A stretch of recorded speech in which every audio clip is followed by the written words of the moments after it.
నాగర్ కర్నూలు జిల్లాలోని ఎస్ఎల్బీసీ సొరంగం వద్ద మరో మృతదేహాన్ని వెలికితీశారు. మృతుడు ఉత్తరప్రదేశ్ ఉన్నావ్ జిల్లాకు చెందిన ఇంజనీర్ మనోజ్ కుమార్ గా గుర్తించారు. పోస్టు మార్టం అనంతరం మృతదేహాన్ని కుటుంబ సభ్యులకు అప్పగించి వారి స్వగ్రామానికి తరలిస్తున్నట్లు కలెక్టర్ బాదవత్ సంతోష్ తెలిపారు. ఇప్పటికే ఒక మృతదేహాన్ని అధికారులు గుర్తించారు. టన్నెల్లో మొత్తం 8 మంది చిక్కుకొనిపోయారు. వారంతా చనిపోయినట్లు భావిస్తున్నారు. ప్రమాదం జరిగి నెల రోజులు గడుస్తున్నా ఇప్పటి వరకు 2 మృతదేహాలను మాత్రమే గుర్తించారు. దాంతో మరో 6 మృతదేహాల కోసం గాలింపు చర్యలు కొనసాగుతున్నాయి. మన ఎస్ఎల్బీసీ సహాయక చర్యల్లో భాగంగా రెండవ మృతదేహాన్ని కూడా గుర్తుపట్టడం జరిగింది. హాస్పిటల్ పంపించి అక్కడ రిమైనింగ్ ఫార్మాలిటీస్ పోస్ట్ మార్టం అన్ని కంప్లీట్ చేసుకుని వాళ్ళ ఫ్యామిలీ మెంబర్స్ కి హ్యాండ్ ఓవర్ చేయడం జరుగుతుంది. సో దీనికి మనము ఒక రెవెన్యూ ఆఫీసర్, ఒక పోలీస్ ఆఫీసర్, ఒక హెల్త్ డిపార్ట్మెంట్ అంబులెన్స్ తో పాటు పంపించి వాళ్ళకి హ్యాండ్ ఓవర్ చేసేదాకా కూడా మానిటర్ చేయడం జరుగుతుంది. దాంట్లో సీఎం గారు ఈ ఫ్యామిలీ మెంబర్స్ కి 25 lakhs ఎక్స్గ్రేస్ చేయమని కూడా ఆదేశాలు కూడా ఆ ప్రకారంగా ఫ్యామిలీకి మనం 25 lakhs ఎక్స్గ్రేస్ కూడా మన రెవెన్యూ డిపార్ట్మెంట్ వాళ్ళ ఫ్యామిలీ మెంబర్ కి. అంతేకాకుండా ఈ లోపల ఉన్న 8 మంది ఎవరైతే ఉన్నారో వాళ్ళందరినీ సర్చ్ చేసేంత వరకు కూడా ఈ రెస్క్యూ ఆపరేషన్ కంటిన్యూ చేయాలి. వాళ్ళందరినీ కూడా తీసుకురావాలని ఆంధ్రప్రదేశ్ ఇన్స్ట్రక్షన్స్ ఇవ్వడం జరిగింది. సో ఆ ప్రకారంగా ఇంకా రెస్క్యూ ఆపరేషన్ కంటిన్యూ అవుతుంది. 4 ఎక్స్కవేటర్స్ లోపల పనిచేస్తున్నాయి. సో ఈ ఎక్స్కవేటర్స్ ఇంతకుముందు పనిచేయడానికి కష్టం ఉండేది, ఇప్పుడు కొంచెం పనిచేస్తున్నాయి కాబట్టి రెస్క్యూని ఇంకా స్పీడప్ చేసి మిగతా వాళ్ళని కూడా ఐడెంటిఫై చేయడానికి అంతా rescue teams all central government state teams కూడా పనిచేస్తున్నాయి. ఇక ఎస్ఎల్బీసీ ఘటనలో మరో మృతదేహాన్ని గుర్తించినట్టు తెలుస్తోంది. దీనికి సంబంధించి మరిన్ని అప్డేట్స్ మా ప్రతినిధి జానయ్య అందిస్తారు. జానయ్య, ఎస్ఎల్బీసీ సొరంగ మార్గంలో జరిగినటువంటి ప్రమాదంలో చిక్కున్న 8 మందిలో 16 రోజుల తర్వాత ఒక మృతదేహాన్ని, ఈ రోజు మరో మృతదేహాన్ని బయటికి తీయడం జరిగింది.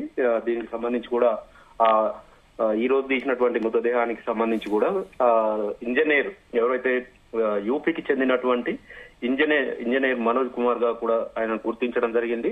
ఆ మృతదేహాన్ని పోస్ట్ మార్టం నిర్వహించిన తర్వాత వారి కుటుంబ సభ్యులకు అందించి ప్రభుత్వమే వాళ్ళ స్వగ్రామానికి వెహికల్ ద్వారా మృతదేహాన్ని తరలించే విధంగా కూడా అన్ని ఏర్పాట్లు చేస్తున్నట్టు కూడా నాగర్ కర్నూలు జిల్లా కలెక్టర్ తెలపడం జరిగింది. అయితే ఈ ప్రమాదానికి సంబంధించి మొత్తం ఎస్ఎల్బీసీ టన్నల్లో 14 కిలోమీటర్ వద్ద జరిగినటువంటి ప్రమాదానికి సంబంధించి మొత్తం 8 మంది అందులో చిక్కున్నారు. అందులో 2 ఇంజనీర్లు, 2 పీబీఎం మిషన్ ఆపరేటర్లు, మరో 4 కార్మికులు. వీరంతా కూడా ఇతర రాష్ట్రాలకు సంబంధించిన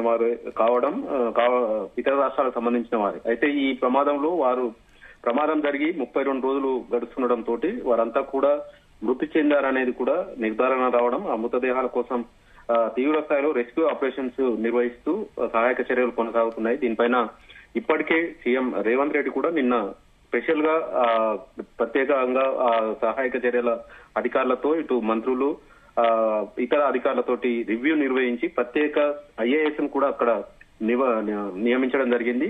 పనుల పర్యవేక్షణకు సంబంధించి సహాయక చర్యలు వేగవంతం చేయాలనేది కూడా సూచించడం జరిగింది. అయితే ఈ ఎవరైతే మనోజ్ కుమార్ మృతదేహానికి సంబంధించి ఈ రోజు తెల్లవారుజామున ఏదైతే రాత్రి వెళ్ళినటువంటి సహాయక బృందాలు ఎవరైతే ఉన్నారో తెల్లవారుజామున హిటాచ్ ఏదైతే ఈ మినీ హిటాచ్కి సంబంధించి జేసీబీల లాంటివి ఉండేటువంటి యంత్రాలతోటి అక్కడ తవ్వకాలు చేపడుతున్న సమయంలో ముందుగా కాలు గుర్తించడం జరిగింది. ఆ తర్వాత అక్కడ మృతదేహం ఉందని నిర్ధారణ అయిన తర్వాత దాని చుట్టూ ఉన్నటువంటి పీబీఎం మిషన్ శకలాలను కూడా ప్లాస్మా కట్టర్ల ద్వారా రైల్వే శాఖకు సంబంధించిన సిబ్బంది కట్ చేసి ఆ పీబీఎం మిషన్ శకలాలను బయటికి తీసిన తర్వాత ఆ మృతదేహం చుట్టూ కూడా తవ్వకాలు చేపట్టి ఆ మృతదేహాన్ని బయటికి తీయడం జరిగింది. మొత్తం ఈ ప్రమాదానికి సంబంధించి సహాయక చర్యలు అయితే కొనసాగుతున్నాయి.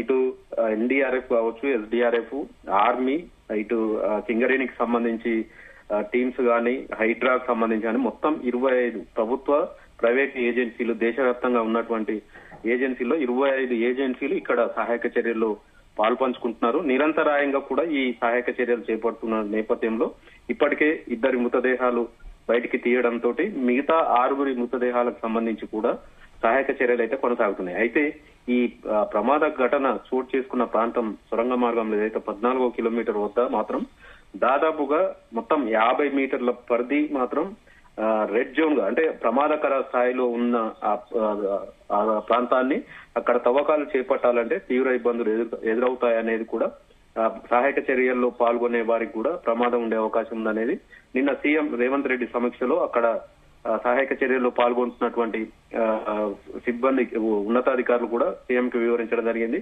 దీనిపైన ఎలా ఈ సహాయక చర్యలు కొనసాగించాలనే దానిపైన కూడా కొన్ని సూచనలు కూడా చేశారనే నేపథ్యంలో ఈ సహాయక చర్యలు అయితే ఇంకా కొనసాగుతున్న పరిస్థితుల్లో ఈ మనోజ్ కుమార్ కు సంబంధించి మృతదేహం ఒకటి బయటికి తీయడం తోటి మిగతా వారు కూడా అక్కడే ఉండొచ్చు అనే విషయం పైన కూడా మరోసారి క్యాడవర్ డాగ్స్ ని కూడా లోపలికి తీసుకెళ్లారు. ఈ క్యాడవర్ డాగ్స్ దాదాపుగా ఈ మృతదేహాలకు సంబంధించి ఈ క్యాడవర్ డాగ్స్ కేరళకు సంబంధించినటువంటి క్యాడవర్ డాగ్స్ గుర్తించిన ప్రాంతాల్లోనే ఈ మృతదేహాలు లభ్యం కావడంతో మిగతా వారు కూడా ఈ ఏదైతే ఈ మనోజ్ కుమార్ మృతదేహం దొరికిన ప్రాంతంలోనే ఉండొచ్చు అనే అనుమానంతో అక్కడ కూడా మరింత తవ్వకాలు అయితే చేపడుతున్నారు. అయితే ఈ పీబీఎం శకలాలకు సంబంధించి ఇంకా ఏదైతే ఈ ప్రమాద ఘటనలో పీబీఎం మిషన్ ఏదైతే ఉందో శకలాలు వాటిని ఇంకా తొలగిస్తున్న నేపథ్యంలో ఇటు మినీ ఇటాచీలకు సంబంధించి పొక్లైనర్లు అక్కడ 4 పొక్లైనర్లు పనిచేస్తున్నాయి.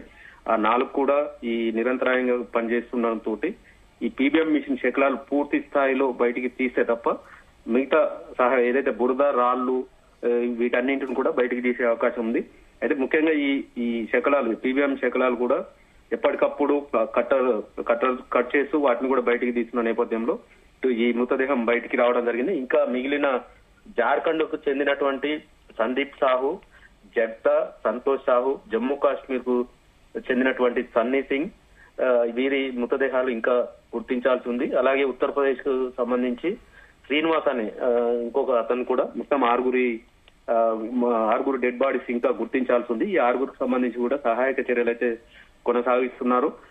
ప్రత్యేక ఐఏఎస్ అధికారి శివశంకర్ ను కూడా నియమించిన నేపథ్యంలో ఎప్పటికప్పుడు కేంద్ర ప్రభుత్వం నుంచి కూడా సహాయ సహకారాలు ఏమైనా సూచనలు ఉంటే కూడా తీసుకొని సహాయక చర్యలు ముందుకు వెళ్లే విధంగా కూడా చేయాలనేది సీఎం రేవంత్ రెడ్డి ఆదేశించడంతో ఆ వైపు కూడా పనులు ఈ సహాయక చర్యలు అయితే కొనసాగుతున్నాయి. మొత్తం ముఖ్యంగా ఈ ఎన్డీఆర్ఎఫ్, ఎస్డీఆర్ఎఫ్ తో పాటు సింగరేణికి సంబంధించి రెస్క్యూ టీమ్ లో పాల్గొంటున్న వారు కూడా వీరితో పాటు ర్యాప్ మ్యాన్ హోల్స్ తో పాటు ఆర్మీ, నేవీకి సంబంధించి కానీ వీళ్ళు ముఖ్య పాత్ర పోషిస్తున్నారు. అక్కడ ఈ సహాయక చర్య రెస్క్యూ ఆపరేషన్ సంబంధించి అక్కడ సిచ్యువేషన్ ప్రస్తుతం ఏదైతే 30 మీటర్ల వరకు ముందుకు వెళ్లలేని సిచ్యువేషన్ ఉందనేది వారు చెప్తున్న పరిస్థితి. అక్కడ ఐరన్ జాలి కూడా వేశారు.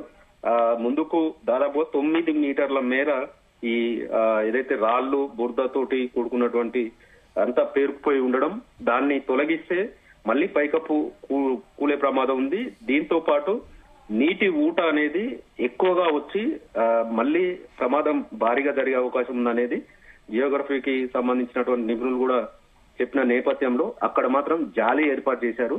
మిగతా చోట్ల తవ్వకాలు అయితే చేపడుతున్న నేపథ్యంలో మిగతా 6 మృతదేహాలు కూడా గుర్తిస్తామనేది కూడా చెప్తున్నారు. ఈ క్యాడవర్ డాగ్స్ మళ్లీ తీసుకెళ్లడం జరిగింది. అవి ఏమన్నా ప్రాంతాలు మళ్లీ చూపిస్తే మాత్రం అక్కడ కూడా తవ్వకాలు చేస్తామనేది కూడా సిబ్బంది సహాయక బృందాలు మాత్రం చెప్తున్నారు.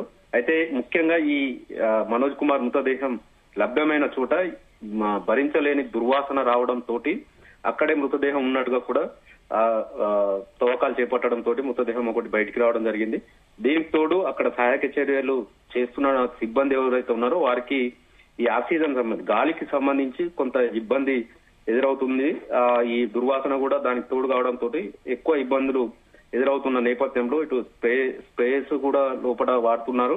మొత్తానికైతే ఈ రెస్క్యూ ఆపరేషన్ నిరంతరాయంగా కొనసాగుతుంది. మిగతా 6 మృతదేహాలు దొరికేంత వరకు కూడా ఈ సహాయక చర్యలు కొనసాగుతాయనేది కూడా సీఎం రేవంత్ రెడ్డి ప్రకటించడం, ప్రత్యామ్నాయ ఏర్పాట్లు ఏమన్నా కావాలన్నా కూడా అలాంటి సూచనలు చేయాలనేది కూడా సీఎం సూచించడంతో ప్రస్తుతం అయితే ఈ టీబీఎం మిషన్ కి సంబంధించినటువంటి శకలాలు ఏవైతే ఉన్నాయో వాటిని పూర్తి స్థాయిలో తొలగిస్తున్నారు. ఇటు మట్టి రాళ్లు కూడా కన్వేయర్ బెల్ట్ ద్వారా బయటికి పంపిస్తున్నారు. మరోవైపు ఈ నీటి ఊట నిరంతరాయంగా వస్తున్న నేపథ్యంలో 3 మోటార్ల ద్వారా ఆ నీటిని కూడా బయటికి పంపిస్తుండటంతో సహాయక చర్యలు అయితే కొనసాగుతున్నాయి. చూడాలి మరి ఈ మిగతా 6 మృతదేహాలకు సంబంధించి కూడా త్వరలోనే వారి మృతదేహాలు కూడా కనిపెడతామా, వారిని కూడా మృతదేహాలను బయటికి తీసుకొచ్చే విధంగా చూస్తామనేది మాత్రం సహాయక చర్యలో పాల్గొంటున్న సిబ్బంది మాత్రం చెప్తున్న సిచ్యువేషన్ అయితే ఉంది. Right, thank you Janaiah.